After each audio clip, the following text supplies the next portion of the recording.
mis queridos hermanos y hermanas, un gusto para mí poder estar con ustedes de nuevo aquí en este estudio de la palabra de Dios. Hoy vamos a tener el tema número 27 que tiene que ver con Hechos y Epístolas Paulinas.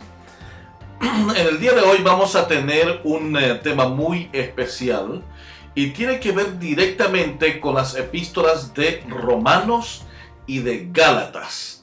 Pero antes de poder ir allá, yo les quiero invitar para que tengamos una oración y así comenzar nuestro estudio de hoy. Oremos. Nuestro amante Padre Celestial, te damos muchas gracias en este momento por el privilegio de poder estudiar tu palabra, Señor. Te queremos rogar en este instante que tú puedas darnos el privilegio de poder conocer un poco más de tu palabra, de tu evangelio, de tu mensaje en esta hora. Te pedimos el perdón de nuestros pecados, pues te lo pedimos en el nombre de Cristo Jesús. Amén. Mis queridos y apreciados hermanos y amigos que nos están viendo tanto por YouTube como también por Facebook, quisiera pedirles que puedan invitarles a que puedan visitar nuestro canal en YouTube y también se puedan suscribir para que sean parte de nuestra creciente comunidad cristiana a nivel mundial. Bien, mis queridos hermanos, una de las cosas más impresionantes que encontramos en la Biblia precisamente es el tema de Romanos y Gálatas. Un tema muy importante, precisamente porque estamos estudiando los temas que el apóstol Pablo estaba realizando estaba predicando en sus diferentes viajes misioneros. Pues entonces encontramos aquí precisamente algunas cosas impresionantes. ¿Por qué estamos tocando aquí la epístola a los Gálatas y los Romanos? Precisamente porque estas epístolas fueron escritas muy cercanas la una de la otra, dicen algunos eruditos.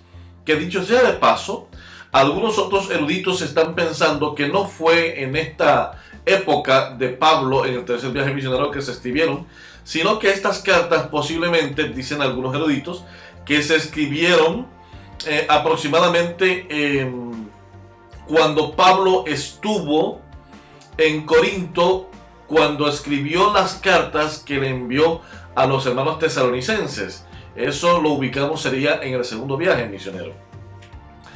La razón por la que muchos eruditos dicen que esta es la fecha aproximada en el segundo viaje de Pablo es por la expresión que Pablo da en Gálatas capítulo 1 versículo 6, donde dice: estoy asombrado de que tan pronto os hayáis alejado del que os llamó por la gracia de Cristo, para seguir un evangelio diferente. Esta expresión, estoy asustado de que tan pronto se hayan alejado del evangelio, algunos eruditos concuerdan de que esa expresión es dada por la cercanía entre la escritura de la carta de Pablo y los problemas que estaban enfrentando los hermanos de Galacia, y esto lo ubica, según algunos eruditos, en el segundo viaje misionero cuando Pablo estuvo en Corinto, y que estaría más o menos en el mismo grupo de cartas de las dos cartas que escribió a los tesalonicenses. Sin embargo, hay otro punto de vista con respecto al tiempo en que se escribió esta carta, especialmente Romanos y Gálatas.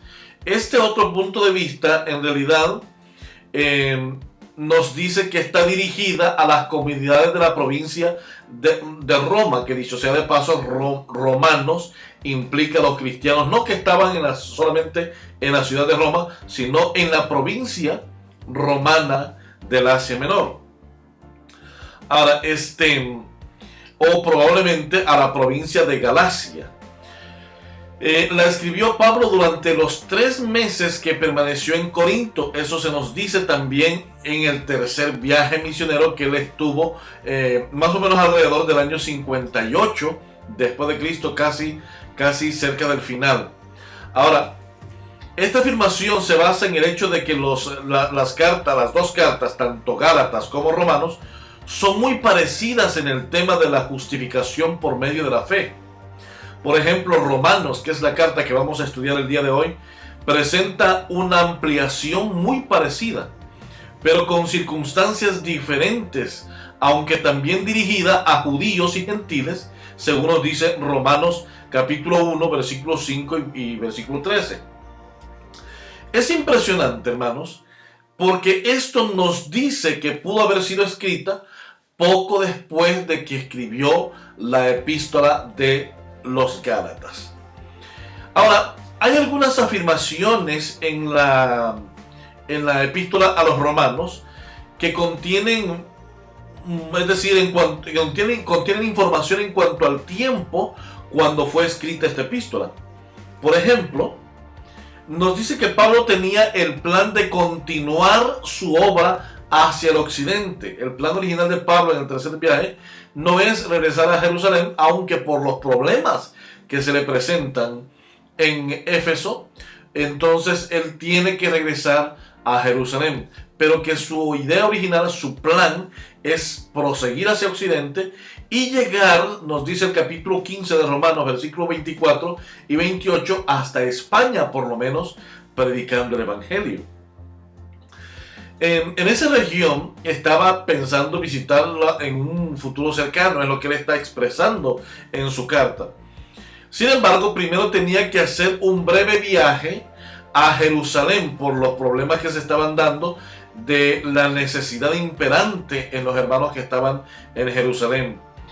Así que él se sentía muy comprometido en entregar personalmente a los pobres de aquella ciudad los fondos que se habían reunido en las iglesias de Asia Menor entre todos los cristianos y en Macedonia para poderlos llevar personalmente allá a Jerusalén y después continuar su viaje hasta España. Ese era el plan en la epístola a los romanos. Ahora, esas afirmaciones acerca de los planes de Pablo muestran claramente que la carta está dirigida a la comunidad de creyentes de Roma y que fue escrita un poco antes de su viaje desde Corinto hasta Jerusalén. Así que eso pudo haber sido más o menos allí cerca de la Pascua del año 58 después de Cristo. Por lo tanto, mis queridos hermanos, habiendo ya especificado un poco el tiempo en el que pudo haber sido escrita estas dos cartas que el apóstol Pablo escribe, hoy vamos a hablar acerca de la epístola a los romanos, su estructura, su mensaje, que es básicamente la misma estructura, el mismo mensaje que está en el libro de los Gálatas. Una de las impresionantes cosas que encontramos en Romanos es que probablemente este sea el libro que contenga la verdad más grande con respecto al tema de la justificación por la fe. Básicamente viene a ser un resumen del mensaje central de la Biblia. Es un resumen del mensaje completo de la Biblia que tiene que ver con la salvación en Cristo Jesús. Prácticamente el libro de Pablo se divide en varias partes. Primeramente, podríamos decir que desde el versículo 1 al versículo 15 del capítulo 1, lo que encontramos es la salutación normal que Pablo ofrecía en sus cartas. Básicamente en el versículo 16 y 17, el apóstol Pablo declara el centro. Ese es básicamente el tema de la carta. En esos versículos está la expresión, la declaración oficial de la teología de Pablo en esa epístola. En otras palabras, dice Pablo, yo les voy a hablar acerca de la fe, acerca de la salvación en la fe de Cristo. Quiero hablarles de salvos en Cristo. Ahora, del versículo 18, es decir, capítulo 1, versículo 18, al versículo 31, lo único que encontramos allí es una gran descripción de la inmoralidad que había en las ciudades o en el mundo entero, básicamente. el apóstol Pablo dice en esas partes de Romanos de que hay mucha inmoralidad en el pueblo, en la gente. Es más, los primeros 3 capítulos de que el apóstol Pablo comienza a describir en Romanos, los hace tratando, no hablando de la salvación en Cristo, sino hablando del pecado, describiendo cómo el pecado se ha apoderado de las personas, de las facultades, de todo el cuerpo de una persona, hasta de la mente de la persona, porque le hemos dado permiso a que el enemigo controle esas cosas. Sin embargo, dice el apóstol Pablo allí en Romanos capítulo 1, 18 al 31, describe una gran cantidad de personas en el mundo que están completamente perdidos en pecados. En otras palabras, lo que vemos en ese primer capítulo es un grupo de inmoralidad generalizada. Y en el capítulo número 2, en el versículo 1 al 5, encontramos que existe otro grupo de pecadores, los que se dedican únicamente a criticar y a juzgar. Fíjense qué interesante, el apóstol Pablo va reduciendo los grupos, pero va reduciendo también, va generalizando también el pecado. Es decir, el pecado no solamente está en los que pecan de manera generalizada y de manera inmoral, sino que también el pecado está en aquellos que se consideran justos, en aquellos que creen que son buenas personas, pero que juzgan a las otras personas, a su prójimo. Y el apóstol Pablo dice aquí, también estos, quiero que sepan, están perdidos, son pecadores. Y de nuevo Pablo reduce un poco más y expande el dominio del pecado y nos dice en el mismo capítulo 2, versículos 17 en adelante, nos dice que también hay personas que creen que lo saben todo. Personas que consideran que por su conocimiento obtienen justicia propia y que pueden ser justificados a través de lo que conocen de las Escrituras o del tema de la salvación. Sin embargo, el apóstol Pablo allí dice que también por causa del nombre de esas personas, dice, tú te llamas judío y te apoyas en la ley y haces lo correcto y crees que todos los demás están equivocados, pero que tú estás en lo correcto. Y luego dice, por causa de ti, el nombre de Dios es blasfemado entre los gentiles. Entonces el apóstol Pablo dice, en otras palabras, si tú estás en la iglesia y crees que por estar en la iglesia eres superior a los que están fuera de la iglesia, quiero que sepas, dice Pablo, que también estás perdido. ¿Por qué razón? Porque dice Pablo, tú que estás en la iglesia, que conoces del evangelio, que conoces la Biblia, que conoces de la ley, que conoces de todas las cosas, tú también estás haciendo lo mismo que ellos.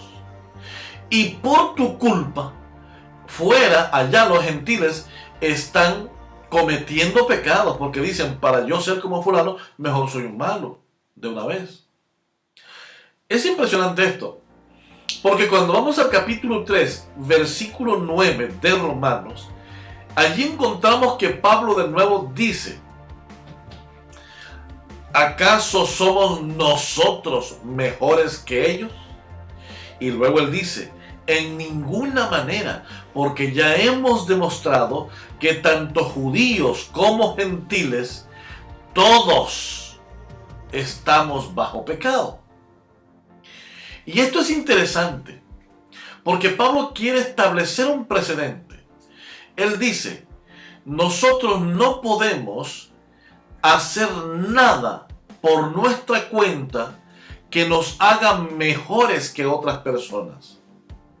Porque al fin y al cabo, aquellos están en pecado y están condenados, como también nosotros estamos en pecado y estamos condenados. La mejor expresión que Pablo usa para esto es el versículo 23 del mismo capítulo 3 de Romanos. Y él dice lo siguiente, por cuanto todos pecaron y están destituidos de la gloria de Dios, por cuanto todos pecaron, están destituidos de la gloria de Dios. Es decir, Pablo está diciendo que el pecado nos separa de Dios y nos hace destituidos de todo aspecto relacionado con el cielo. Y esa condición de estar destituidos de la gloria de Dios nos convierte en pecadores y en una situación de condenados a la consecuencia del pecado, que es la muerte. Todavía más impresionante es cuando nosotros encontramos allí mismo en la Biblia el versículo número 24 de Romanos capítulo número 3. Y yo quiero llevarlos, este texto sí lo vamos a leer. Romanos capítulo número 3, versículo número 24, que es el versículo que sigue del que acabamos de decir. Dice, y son justificados, oiga esto, justificados gratuitamente por medio de su gracia, mediante la redención que es en Cristo Jesús. En otras palabras, Pablo quiere establecer aquí en Romanos, primeramente, el problema que no tiene solución desde la perspectiva humana, que no tiene solución del pecado. El pecado desde una perspectiva humana, meramente humana, no tiene ninguna solución. Por más que nosotros querramos ser buenas personas, por más que usted quiera ser un buen padre, un buen esposo, un buen hijo, un buen trabajador, una buena persona, usted no deja de ser diferente a la luz de Dios que el resto de los pecadores.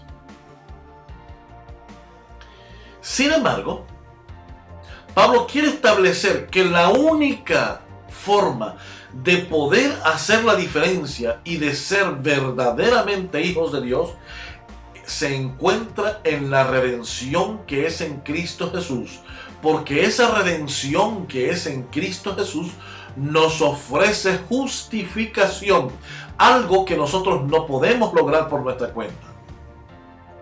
Y esa justificación es la declaración delante del Padre de que somos inocentes, pero no porque en realidad seamos inocentes en el sentido de inocencia propia, sino en el sentido de que Jesús nos da su justicia y la imputa en nuestra vida, y por esa razón somos justificados gratuitamente por medio de la redención que es en Cristo Jesús. En otras palabras, para que una persona pueda ser perdonada, para que una persona pueda ser justificada, para que una persona pueda ser declarada inocente del Padre, delante del Padre Celestial, lo que debe hacer primeramente es aceptar a Cristo Jesús como su único y suficiente Salvador. Cuando una persona viene y dice, yo te acepto, Señor Jesús, me arrepiento de todos mis pecados, te pido perdón de todos mis pecados, y hacemos una confesión sincera de nuestros pecados, y le pedimos perdón al Señor, el Señor entonces nos da su perdón y nos ofrece su justicia para que podamos ser inocentes delante de nuestro Padre Celestial. Es impresionante. Ahora, cuando llegamos a este punto, sabemos que entonces tanto los pecadores inmorales tienen esperanza, como aquellos pecadores que creen que por su justicia y justificando su proceder atacan a otros y acusan a otros, ellos también tienen esperanza. Los que creían que por el conocimiento se logra la justicia también tienen esperanza. Y entonces resulta que toda la raza humana tenemos esperanza mediante la redención que es en Cristo Jesús. Este es el centro del mensaje del libro de Romanos. Impresionante todavía más cuando entonces a partir del capítulo 4 el apóstol Pablo utiliza el argumento de la ley y dice que ahora ya no somos esclavos de la ley. Es decir, ya no seguimos siendo condenados por la ley. ¿Por qué razón? Porque hemos aceptado a Cristo en nuestro corazón. Y cuando aceptamos a Cristo en nuestro corazón, la ley ya no nos condena. La ley ahora nos guía. ¡Qué interesante! Hay una gran diferencia entre condenar y guiar. En otra parte, Pablo dice, porque la ley ha sido el camino, el ayo que me conduce a Cristo. Sin embargo, cuando nosotros estábamos sin Cristo en nuestra vida, la ley era nuestro verdugo, era la que nos condenaba, nos decía lo malo que éramos. Y sin embargo, cuando encontramos a Cristo, Cristo perdonó nuestros pecados y ahora la ley no nos condena, nos guía en el bien proceder, en el buen proceder, debajo de la gracia y la cobertura del Espíritu Santo y la gracia de Cristo. A partir del capítulo 5, el apóstol Pablo ahora nos va a hablar de un tema diferente, que es el tema precisamente de cómo por un hombre entró el pecado al mundo y por el mundo la muerte, pero que también vino un sustituto de Adán. Es decir, alguien que tuvo que tomar la naturaleza que Adán había adquirido después del pecado, tomarla en sí mismo, pero obteniendo la mente del cielo. Con la mente del cielo y con la naturaleza de Adán después del pecado, Jesús tuvo que hacerle frente a todas las tentaciones y las pruebas que pudo haber recibido en esta tierra, y que tú y yo a cada rato, a cada momento tenemos que hacerle frente.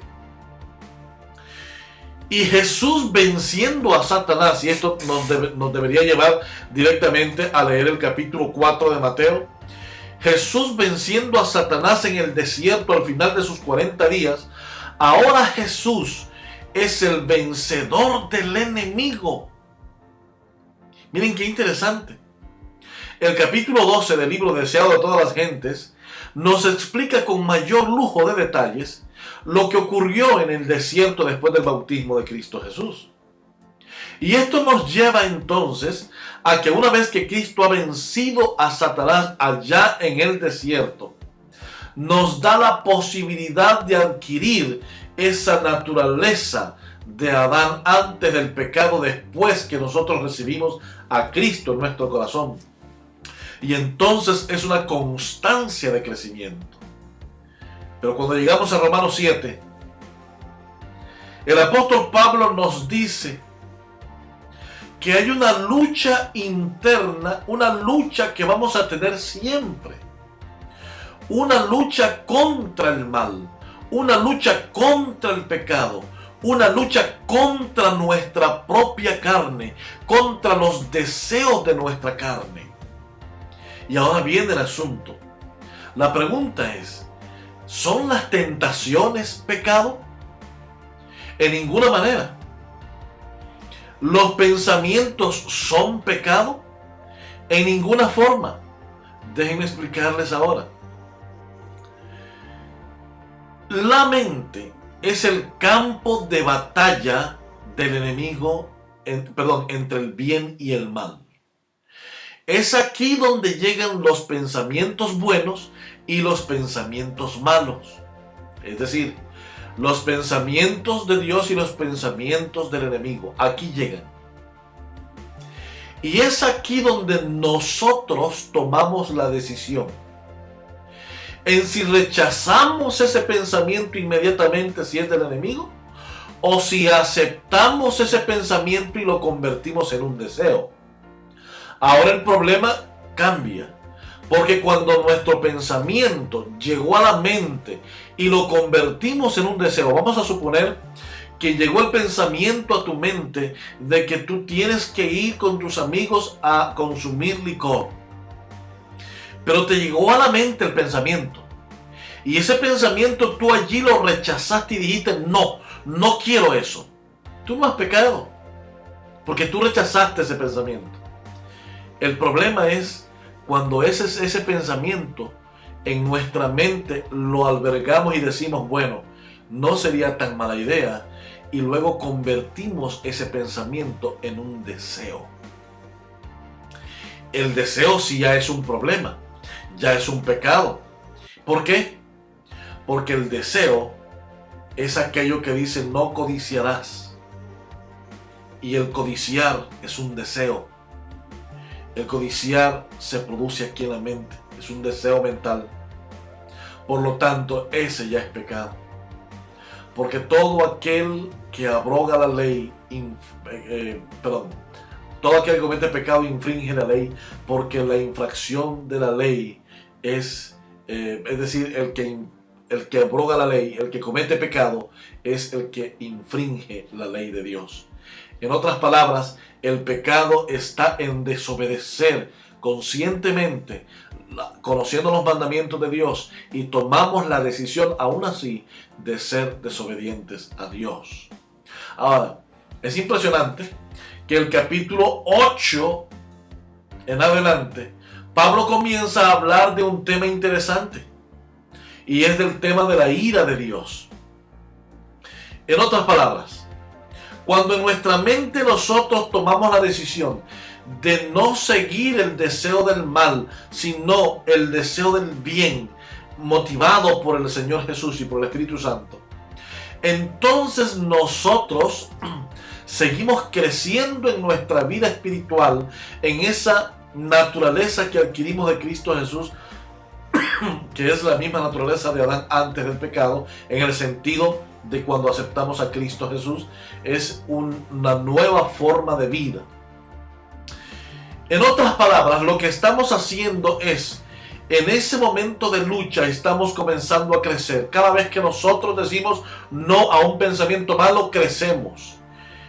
Y ese pensamiento malo poco a poco va menguando, porque estamos permitiendo que el pensamiento divino tenga mayor control de nuestra mente. Pero cuando en nuestra mente nosotros no decidimos por Cristo Jesús, el resultado final es la ira de Dios contra todo aquello que nosotros hemos rechazado de parte de Dios y le hemos dado lugar a lo del enemigo. Por lo tanto, el libro de Romanos nos ayuda a entender muy bien. Primeramente, nos define que el mundo está en pecado, pero que con Cristo podemos tener la redención. Segundo, nos dice que esta naturaleza pecaminosa tiene solución por medio de Cristo Jesús. Y aunque es verdad que la tendremos hasta el último día de la historia de la humanidad en esta tierra, el Señor nos dice que Él cambiará nuestra naturaleza caída. Sin embargo, en el capítulo 8 en adelante encontramos cómo Dios castigará con la ira del Señor a todo aquel que haya recibido la oferta, el regalo de la salvación y la haya rechazado. Por eso es muy importante, mis queridos hermanos y amigos, que en esta ocasión tú y yo podamos estar conscientes de que no hay ser humano sobre la tierra que no haya recibido el regalo de Dios, la oferta de Dios de la salvación. Pero tú en tu mente puedes decidir si la aceptas o no. El llamado del Señor en esta hora es para que podamos aceptar la salvación como un regalo divino, que podamos aceptar ese don maravilloso de la salvación, que podamos aceptar ese regalo de la redención en Cristo Jesús. Hoy el Señor Jesús te llama a hacer una gran obra en tu vida y a compartir con otros la hermosa esperanza de la salvación solamente en Cristo Jesús. Que Dios te bendiga, mi amado hermano. Que Dios te guarde, mi amada hermana. Un placer siempre estar y estudiar contigo. Ahora te invito a que tengamos una oración. Bondadoso Padre eterno, gracias, porque a través de la epístola a los Romanos nos damos cuenta de que a pesar del pecado en el mundo, tú tienes esperanza para nosotros. Nos has dado esa esperanza y nos has garantizado que si acudimos a ti nos darás redención y salvación eterna. Señor, bendice a todas las personas que en este momento están viendo este mensaje y bendice a cada uno de nuestros hermanos en todo el mundo. Permítenos luchar en esta tierra para honra y gloria de tu nombre. Gracias, Padre, por todas tus bendiciones. Te lo pedimos y lo agradecemos en el bendito y precioso nombre de Cristo Jesús. Amén y amén. Que Dios te bendiga y nos vemos en nuestro siguiente tema.